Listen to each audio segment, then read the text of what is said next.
Bonjour à tous et bienvenue dans Review, votre nouvelle émission pour connaître toute l'actualité des séries du moment.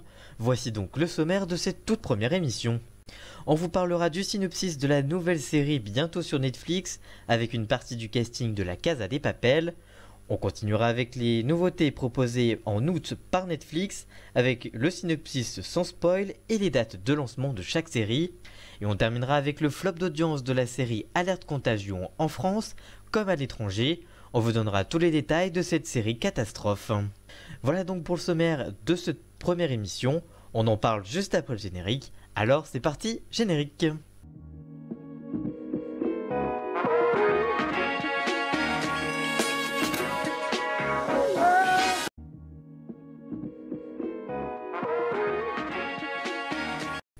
Dans la première partie de cette émission, on vous parle de Elite. Découvrez le synopsis de la nouvelle série bientôt disponible sur Netflix avec une partie du casting de La Casa de Papel.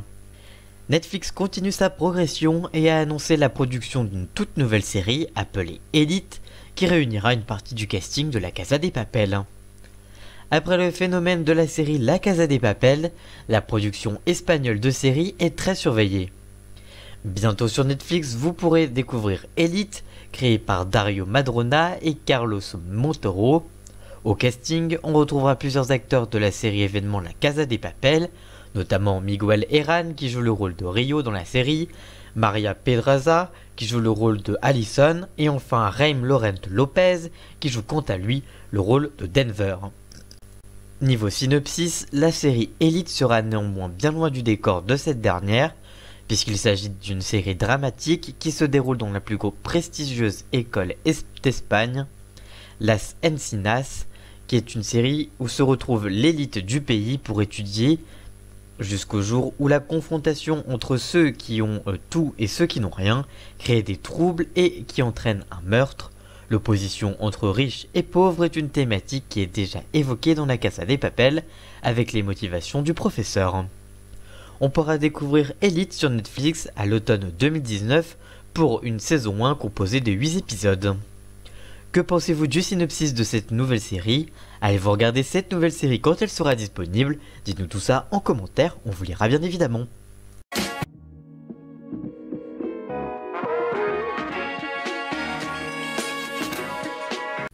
Dans cette deuxième partie d'émission, on vous parle des nouveautés des nouvelles séries qui débarquent en août sur Netflix. On vous donne leur date de lancement et le synopsis de chacune d'entre elles. Chaque mois, Netflix rajoute de nouvelles séries sur sa plateforme afin de contenter ses nombreux abonnés. Voici les nouvelles séries d'août proposées par le site pour ce mois-ci. On commence avec Insatiable. Netflix proposera dès le 10 août la première saison de Insatiable, une série à l'humour noir qui fait déjà polémique car elle est accusée de grossophobie avant même son lancement.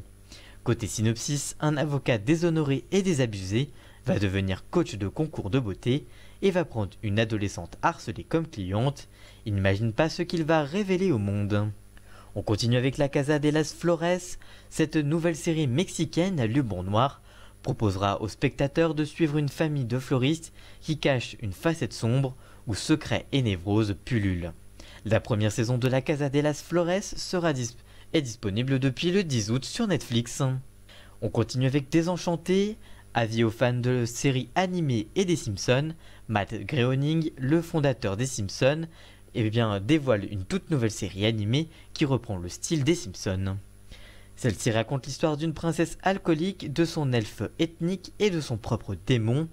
Les mésaventures de cette princesse et de son entourage seront à découvrir à partir du 17 août sur la plateforme. Les Innocents. Netflix proposera dès le 24 août une toute nouvelle série britannique fantastique qui se déroulera sur 8 épisodes, créée par Simon Durick et Aya Elkington. On va suivre deux adolescents qui vont tenter de changer de vie, mais les problèmes qu'ils cherchent à fuir les poursuivent et pour réussir à s'en sortir, ils décident d'utiliser une technique encore peu répandue et risquée, la transformation. Et enfin, on finit avec Paradise Police. Netflix proposera le 31 août une nouvelle série au genre comédie animée qui suivra la vie quotidienne d'un commissariat d'une petite ville du sud des États-Unis dont tous les policiers sont pires que mauvais, ils sont carrément merdiques comme l'indique le synopsis. Une bande de bras cassés, idiots et obsédés qui vont enchaîner les catastrophes. Que pensez-vous des synopsis de ces nouvelles séries? Allez-vous regarder l'une de ces nouvelles séries sur Netflix? Dites-nous tout ça en commentaire, on vous lira bien évidemment.